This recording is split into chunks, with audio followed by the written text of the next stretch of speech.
Hello and welcome back to my tutorials. This tutorial is going to put an end into character setup. So hopefully we're going to go on to skinning and character animation. In this tutorial I'm going to talk about the fingers and how we can set it up in a way that it'll be much easier once we get to the animation process. Here I have set up the fingers for one hand just to show you exactly how it works, and I've set it up right on this box. What I've basically done is I have created a few attributes like the thumb curl, index curl, middle curl, and it just goes on to thumb sides, index sides, pinky sides, and I'm just going to show you what each of them do.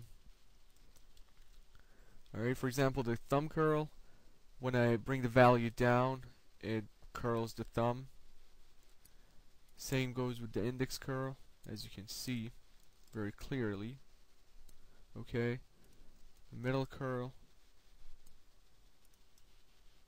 Oh, looks like I have not done that one. Okay, pinky curl. And these are the side movements. Index and the pinky. So we are going to do the exact same thing on the other hand, except I'm just going to do one finger, and that will be the index finger.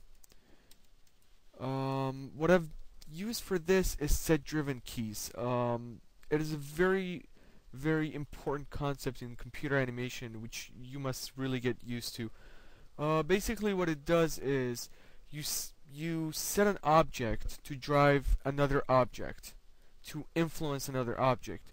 Meaning, when I bring the value of, for example, as you saw here, when I bring the value of the attribute down, it basically influences the particular finger. The thumb, as I bring it down, it influences the thumb, and it curls, basically. So this is how we are going to do it here. First things first, I am going to select the box, which is the basically the control for the hand, and I'm gonna go to modify add attribute. First you enter the attribute name. This is gonna be, okay, I'm gonna do the index finger, so I'm just gonna put index curl. Okay, I'm gonna make sure make attribute keyable is on. I'm gonna make sure the our data type is float, and here we have the minimum, maximum, and the default. Alright, so the minimum is going to be a 0, which is when the index finger is going to be curled all the way.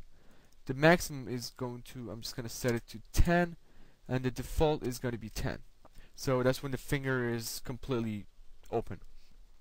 Alright, and I'm going to press OK, and here I have an attribute which is called index curl, and I can bring it up and down.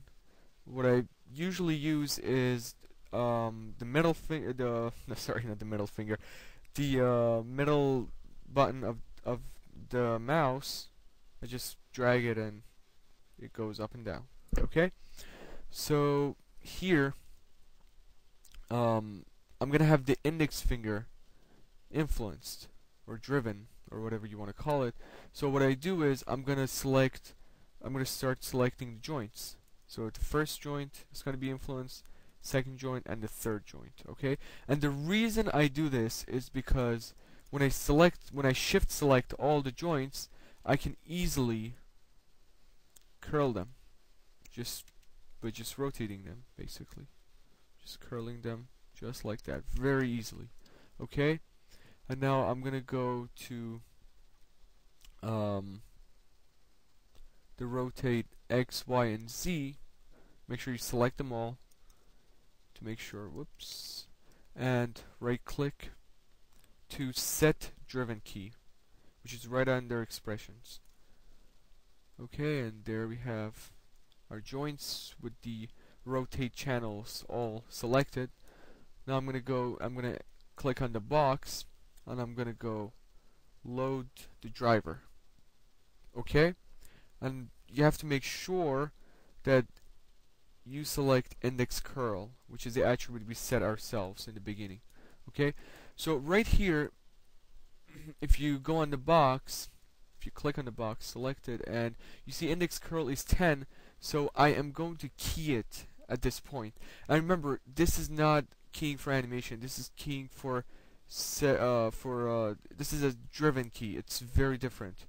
Okay, and it's a fairly complicated uh,